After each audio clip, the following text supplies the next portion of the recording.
Zion, dear Zion, land of the free. This is Ben McClintock and Enoch Moore of DefendingUtah.org, where we think right and wrong, not right and left. Don't forget to subscribe to the Defending Utah YouTube channel.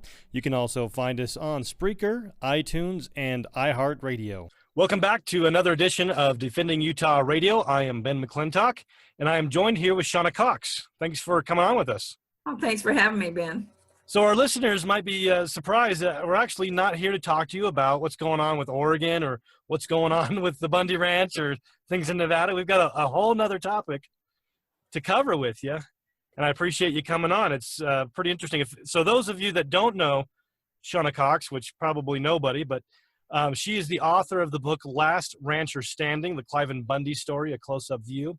She was also a part of the video released by the FBI. She was in the truck when the state and federal government assassinated Lavoy Finicum. That's kind of some of the background with you, but I want to give some background with the topic that we're going to be discussing, and that's charities that might not be what they seem. And so, a lot of times with charities, we hear a lot of different corruption where the leaders of the charity are getting $1 million salary, or only a small percentage of donations actually go to the cause that you think you're donating to. But this charity is a lot different than that. I mean, well, it's got a different twist to it, at least, and that is the Best Friends Animal Society. Now, how could there be anything bad about the Best Friends Animal Society? We think of this place as a no-kill shelter. They're there to protect animals. It'd be like saying you're against babies and puppy dogs. These are the Best Friends Animal Society has this, I guess, reputation of just being this protecting animals seems to be a very safe thing to be because, nobody's really against animals. Animal sanctuary. Animals. Yeah. Animal sanctuary. Right. But what people don't know is a little bit of their background. They've been around, they were actually formed back in the 1970s, and they started out as a church called the Process Church of the Final Judgment, which is kind of weird, and then it moved to Kanab in 1984, and then they changed their name in 1991 to the Best Friends Animal Sanctuary. And then in 2003 became the Best Friends Animal Society. So during the time that it had its name as the Church of the Final Judgment, they were viewed as I'm just going from the Wikipedia, they were viewed as satanic on the grounds that they worshiped both Christ and Satan.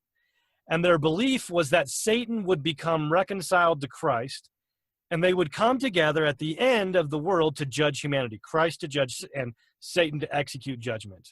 In fact, many of the members of this organization that became the Best Friends Animal Society visited Charles Manson in prison, and they had associations with him. And so a lot of that background people might not know, and you might say, well, okay, that might have been in the past. Now they changed their name. They might not be about the same thing. And that's what we brought you to, Shawna, to talk to us about. You've been from Kanab, and you've got some personal experience with this organization. Can you tell us about it? I got a lot of experience with them. When they first came to Kanab, I actually got their story from them. They wrote the story. John wrote the story, put it on the internet, and I found it and took it off. But before he actually did that, when they came in, I had heard this story before, and it was about them coming out of South America, and they were saved during a hurricane. There was a group of them that were saved with a bunch of German shepherds they had. And they came up through Mexico, and because they had been kicked out of England is what it really was. It was a cult that was in England. Mm-hmm. And they came out of England. They got to the border of America and Mexico, and they weren't allowed into the United States with the animals. So a couple of them stayed back with the animals, and the other ones came up through Arizona. When they got to Sedona, they were hitchhiking and things. And back then, they were looking for money. And I guess they asked some lady for some money, and she was in charge of the what do you call, animal shelter, where people, you know, they pick up people's animals that have been abused, and there were some that this poor lady just couldn't let them put down. She had a cat that had been burned in a fire, and a few really grotesque, sad animals, and she had friends who would pay somebody if they would take care of these animals. So they took her up on it. She made an offer to them and said, look, if you'll take care of these animals, I know someone who will give you some money. Wow. And they figured that out. That was a cash cow. So they went around and they took pictures of these animals. It wasn't like they were a church and they're like, hey, we've seen the light, where we want to help the animals now. It was actually more about, this is a way where we can fund our religious organization. Some money. That's right. So they were very successful at this. They took the pictures. And a lot of people might have seen that all around the United States. They did this. They donned on clothing that looked like Krishna. They had white robes on, and they would have bald heads, and they would take these pictures of these animals, and they would like the same one, but they would put a picture on a glass jar, like a quart jar, and they'd take a cardboard table, and they would set up at grocery stores, in malls. They were really good at train stations and at the airports. You would see them all over with this, you know, help save the animal thing. And they got so much money. It became a lucrative business for them. Mm-hmm. They brought that money, and they were coming to find their own special place so that they could exist. And they came into Kanab, and they met up with a man by the name of Dale Clarkson, a friend of mine. And he took him up to Kanab Canyon, where, we call it Angels Canyon. We did. And he took him up there, and he showed him this beautiful, pristine area that had been used for the movie theaters. Yeah, for a lot of the Western movies had done movies there. We did, Lone Ranger and Josie Wells and all. And there's a lot of movies that were done in that area. And they had the money. And they told him that they were just looking to build this beautiful resort so the rich people could come there, and that they would have this place to stay, kind of like the dream that Dale had been dreaming for years, hoping to do. Mm-hmm. And so they kind of fed into him, and he sold them this piece of property. Well, he was in partners, but he sold his part out, and they took over. The bad part of it was that when you would go up through there in that canyon, when they started to move in, they built themselves what I called was a temple. It looked like a temple. And the people could see, it was down off the mountain, kind of down off in the sands, but they would patrol the roads, and it would give you a very eerie feeling, because you knew that you were being watched. Have you ever felt like when you're standing still or something, you can feel somebody looking at you? Yeah.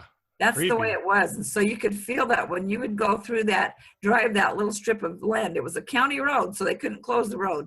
But when you come through there, you could feel that it was very, very scary. And then suddenly people would be right up behind you, and they would try to run you off the property.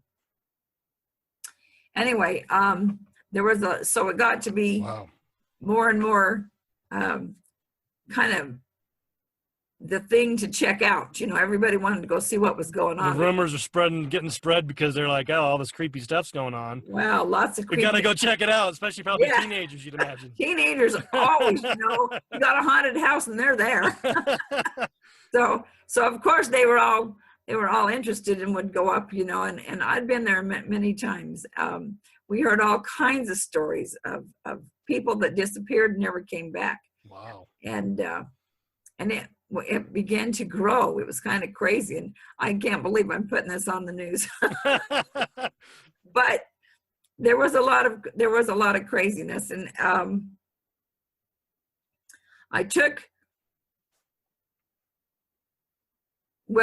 here's the thing. I have a motel, and they started to set up their business. For years, they didn't have any public in there at all. And they would just very, very secret. Everything was secret. And then if you drive through, you could see where they had built these little houses up on the mountains, kind of behind the trees and all over. And they were watching you all the time. They could see the roads, and they would watch you. Wow. And they would call out to their people and have them get you out of the property. They didn't want you to be there. But they really couldn't get rid of you because it was a county road. They just didn't want anybody stepping off of that road. You had to stay right there. No easement, really. You just gotta. Yeah. As soon as you get off the county road, they're after you. Yeah, they're on you even on the county road. They get right behind you and follow you. Oh wow. And it was really eerie. Then they started into having a little business. And I think because they kept they got more and more money, and they could outbid everybody. So they could get millions of dollars because they said that they were saving all these animals, which these people would die, and they would get them to come and see how they were taking care of these animals. And they would talk them into signing over everything they had, and they would take that animal to their animal, and then they would take that animal to the sanctuary to take care of them. And the problem is, I don't know that they were ever taking care of those animals. That's what I had heard. There was actually some news articles that had been like scrubbed from the internet that said for a while they were prosecuted for providing animals to satanic cults for sacrifice. Well, they were doing some really fishy things, and I knew there's a lot of stories about there, so I can't tell them all to you now. But yeah, there was things when teenagers would sneak out there in the night and literally climbed up on top of their temple and looked through their glass windows where they were worshiping. Wow.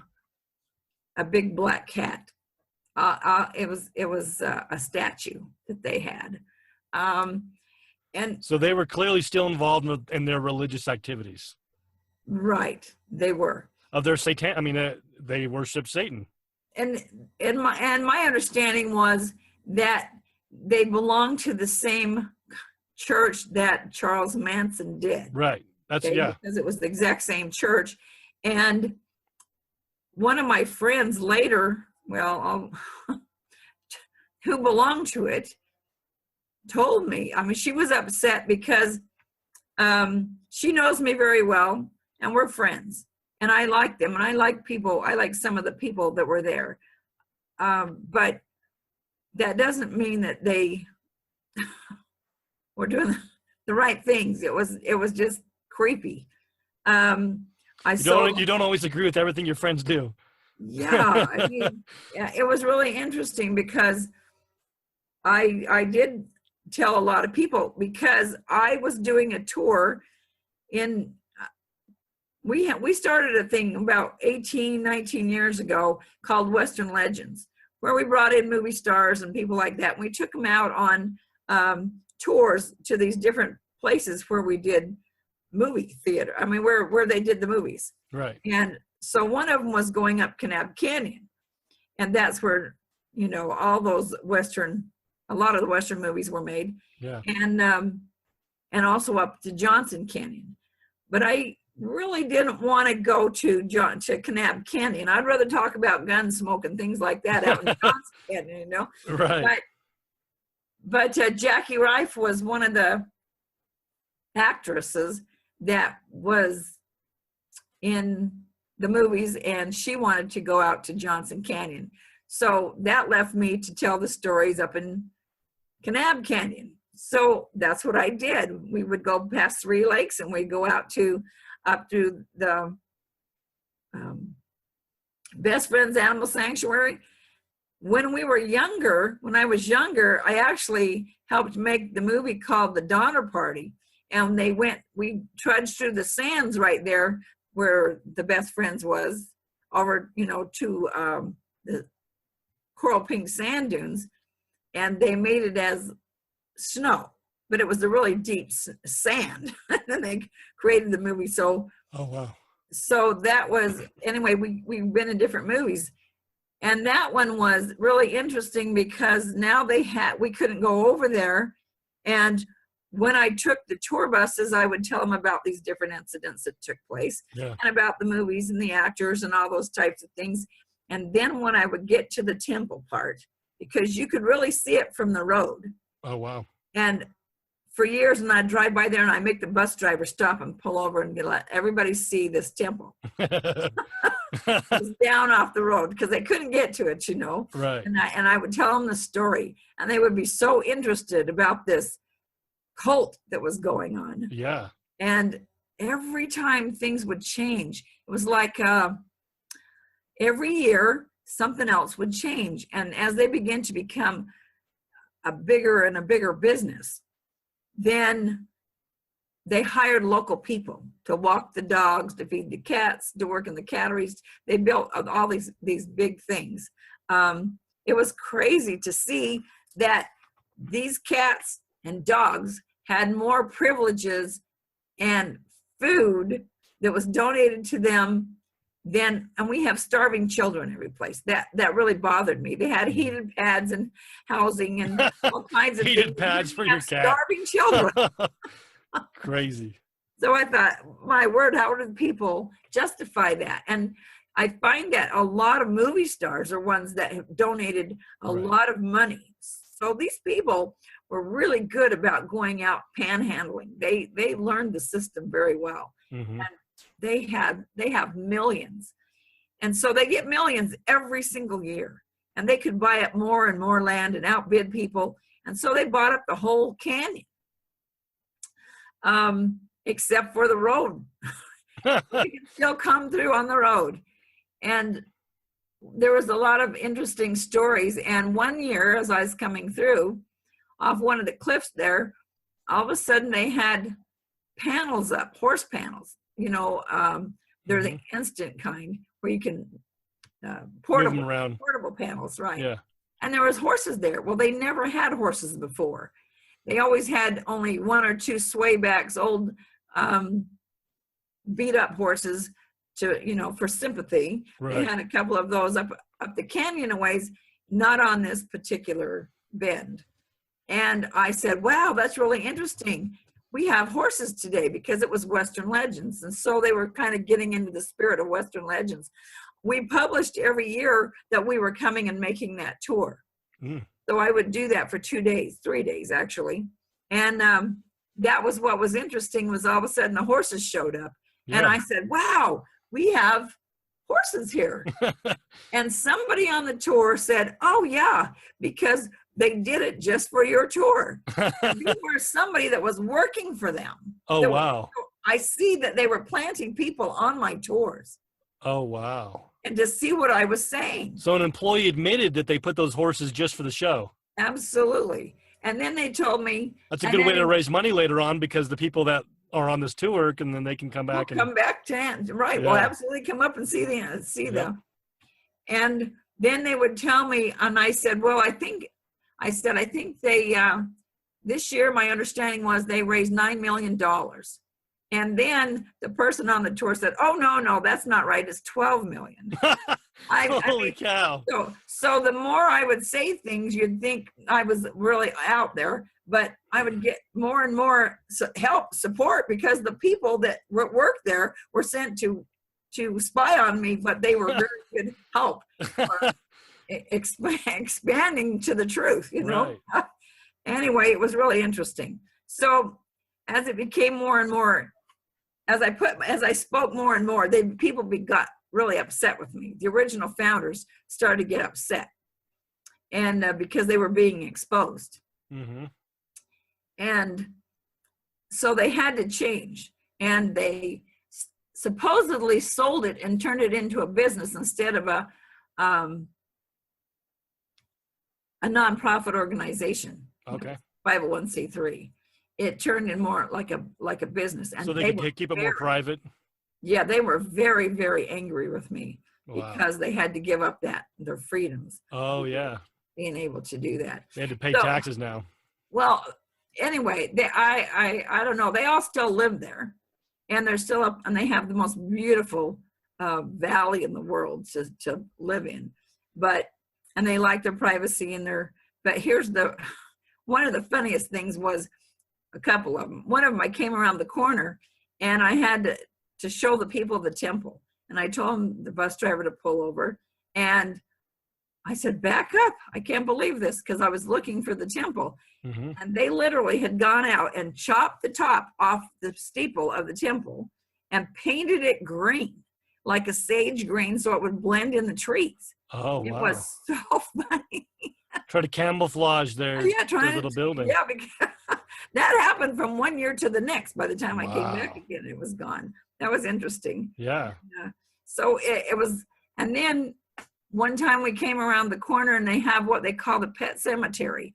And they have all of these one by one, like footpath stones, you know what I mean? Like concrete pads. And they're all over in the cemetery. I mean, and then they have all these stone walking paths for people to be able to go around and. Well, they're supposed to be marked kind of. They're all together like a big patio. Oh, okay. So it's like they buried the animals' ashes underneath. Like a headstone underneath those. Okay. Yes. So it just goes over the top of it. Gotcha. So they dig a hole and bury them, and they put this pad supposedly on top. So I don't know, but there's like lots of these, like a great big area that just has tons of these, whatever you call them in. Animal graves with the headstones on them. Yeah. And then they put in all these wind chimes and the bells and all these things all over. Well, we just happened to be coming around. And like I said, they knew exactly when I was coming because I published that whatever hours I was running the bus. Right. Well, they did a great performance for us because they had like 4 or 5 people that were standing around in the pet cemetery with the little wind chimes, and they had one of these little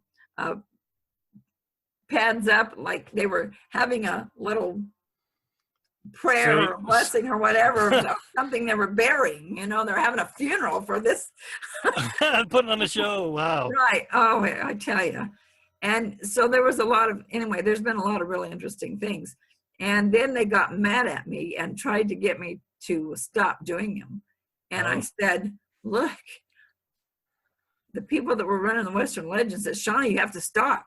And I said, well, no, I don't. I said, stop telling the truth. I can tell the truth. Sorry. Yeah, I'm really. sorry. But the truth is the truth. And so that's when they lost it. And well, I shouldn't say lost it, but they had to turn it into kind of a business. And that's what they do. But I'm telling you, people think that this is where their money's going. Well, it isn't. Yeah. Right. Those people have so much money, they don't even know what to do with it. Right. And they're buying up all the countryside, and they're even taking it and going to Mesquite and blowing it in the gambling in the gambling machine. They're using, but because it's a business, then they can't really get in trouble for blowing all these donations. Right. So, but don't they still have a 501c3 of some kind? Because if all these Hollywood people are donating to them. I don't know. Oh, okay. I honestly don't know because I haven't. At one time, one of their employees who worked in the accounting department was fired and came to work for me. Mm-hmm. So I knew more things. I mean, it's not a secret, but they seem to really attract single women who have no family, no children, have never been married usually. That same cult mentality kind of that you would go after. And they started filling up our whole community full of these people. And they have catteries all built on the side of their homes where they just have hundreds of cats. and they live in one tiny room in their house. And some of them like dogs. So some of them have a really group of different ones. So they'll have a room in their house. They buy a new house and they put all the cats in one room. That's their cat room. And then they have all the birds in another room. And outside of those windows, they will build this big cattery. So the cats can climb up these old dead trees and all kinds of stuff, you know, and out of the windows, or cut the holes bigger. Or they might have a dog run where they just go in and out that door. They build an outside door so they can have just a room for dogs. And they run in and out and in and out. And it becomes so overpowering that it's an animal house. It's the person who lives there literally lives in one room, and the animals have run of the whole house. It must be squalor with all those animals around and all the awful fecal matter and all that kind of stuff. It'd just be awful. And you know what's really, I think, is terrible is they're always covered in hair, cat hair. Oh yeah. I mean, dog hair. They the worst thing I could. Anyway, we have septic systems there, and they would wash their dog, you know, blankets and their, you know, I mean, I love dogs and I love cats, and I mean, I can't say I love cats, but you don't want to. I've had plenty of cats, and you know, we have chickens, rabbits, dogs, horses, cows. We have everything, but they don't live in our house. You know? Well, that's because you actually love animals as opposed to setting up a scheme to fund your religion. Oh, it was, yeah, right. It's been a really. And so they're building all this land, buying all this property you said out there. Are they linked, and they're bringing all these kind of outsiders there? Are they linked in any way to like a lot of these land, like liberal land organizations like SUA, trying to support like the federal takeover of the lands and that kind of stuff? Or are they kind of different? I'm not sure if how far out it expands, because I know there's a lot of liberals that play into this. Right. And for them to even be able to say that they're not a profit organization, they bought up business after business in our town. And they buy up houses. They used to tell me they don't buy houses, but yes, they do. Do they use so with those businesses, do they use that influence in the town to kind of bully people to do things that they want done? They have a lot of influence over our political system. Yeah. They try to step in and take over things like that, which is, and the liberals use them as a what do you call it? Not a bouncing board, a springboard. And to launch their agenda. And so they use that because they're powerful and they have a lot of influence over those particular kinds. Because they're not really seen as being a partisan organization. Right. They're just seen as, oh, these guys just love animals. And so if they like it, then if you disagree with them, you want to kill dogs and cats. Right. Absolutely. So they have they have had parades for years. You know, we've had all kinds of things from that. And I have to say, they have been infiltrated in our community, that they are the biggest employer in our community. Wow. Between them and the federal government, there's hardly anything left. So they've really taken over. And with the agenda, they're pretty much the same thing, because they probably both have similar mindsets. Absolutely. So they have, they're destroying our whole way of life. They're destroying our families. It makes me sick. Changing the culture down there, making it less with its roots were founded upon, and making it more of this liberal Hollywood bastion. Well, they don't even, they're taking out the Hollywood. They're taking out the Western part that we've been forever. And they're trying to turn it into something crazy, like magical, like unspoiled and magical. And, you know, Kanab is not cowboy country. They renamed us into Kanab, which funny. Absolutely, the old timers, everybody called me and had a scream and fit. No kidding. And I was a little too late because I didn't know what was going on, and they had already passed it by the time they had already. It's official? Officially. Well, no, the town is still Kanab. Oh, okay. But all of their advertising, they paid thousands, oh my goodness, hundreds of thousands of dollars of our tax taxpayers' dollars to make all this signage all across the country called Canabra. I just about blew a gasket when I saw that. No kidding. I Salt Lake and out by Las Vegas. Holy cow. So they're turning this old, cowboy town into trying to be like a California mentality. Yeah, crazy. Wow. Oh, Holy smokes.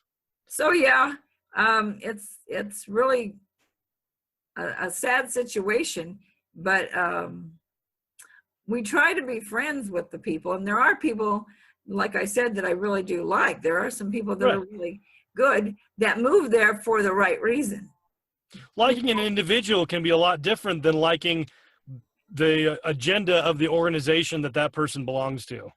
Absolutely. Right. Because even some of them, I don't think realize how bad it is, and eventually what's really going on. They'll find out what's happening. Right.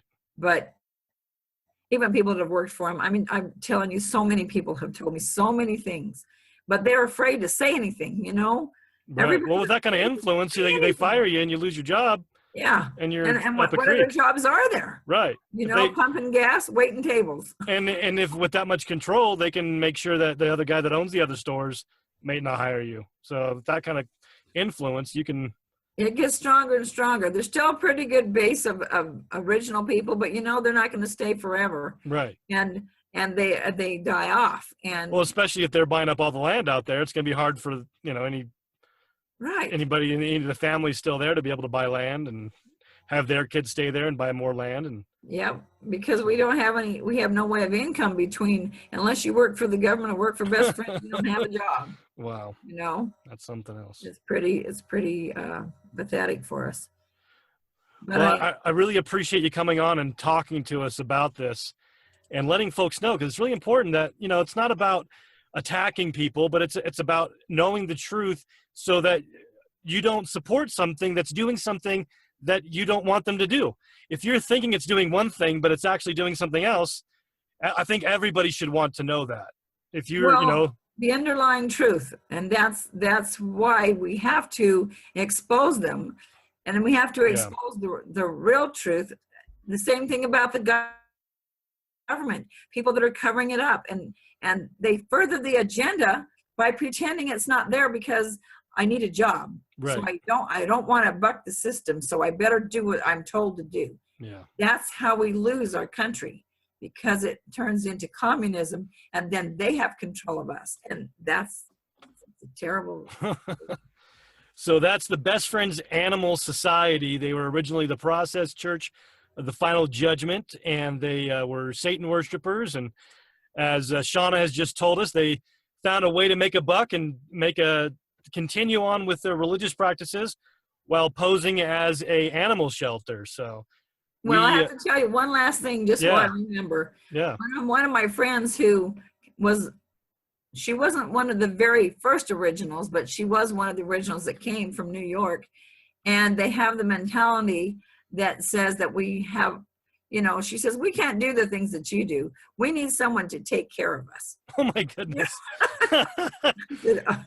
No, I haven't educated you enough.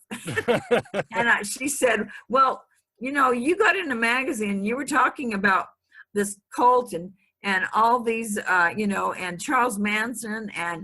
And she said, and I said, yes. And she said, well, tell me if you said these things. And I said, well, you tell me what the magazine said, and I'll tell you if I said it. So she kept going through, because I didn't read a magazine. I don't remember. Yeah. And so then she would start saying things about, the cult, and about Charles Manson, and about, anyway. And I said, I kept going, yes, and yes, and yes. And then she says, let me tell you about the cult. And she said, it was a lot of fun. Oh my goodness. We had so much fun. Oh dear. Wow. Anyway. Well, that tells you that it is more than just the animal sanctuary. Oh, way beyond the animal sanctuary. But they have, I don't know where the real beliefs are, but if they believe that animals have more rights than human beings, I feel sorry for them, because it hurts my heart to think that that they can't see God's hand in the human being, Right. opposed to animals. And I love animals, Right. but humans. A child is definitely of more value child than of a God cat, is- Absolutely. for sure. Anyway, And that's, so. Well, we've been speaking with Shawna Cox, the author of Last Rancher Standing, the Clive and Bundy story, a close-up view, and her firsthand experience with the Best Friend Animal Society and what was really going on behind the scenes. So we really hope that you've enjoyed this edition of Defending Utah Radio, and we look forward to seeing you next time. Thanks a lot, Shawna. thank you. You guys have a great day. Thanks. This has been Ben McClintock and Enoch Moore of DefendingUtah.org. Make sure to subscribe to the Defending Utah YouTube channel. And also, we'd like to thank our sponsors, the Editor Lady. She will help you publish your book or do any editing for a price you won't believe. Give the Editor Lady a call at 801-948-3667. That's 801-948-3667. Or email her at theeditorlady@gmail.com. We also hope you will check out American Appliance at AmericanApplianceHVAC.com or call them at 801-254-2566. For any appliance or HVAC repair, call American Appliance at 801-254-2566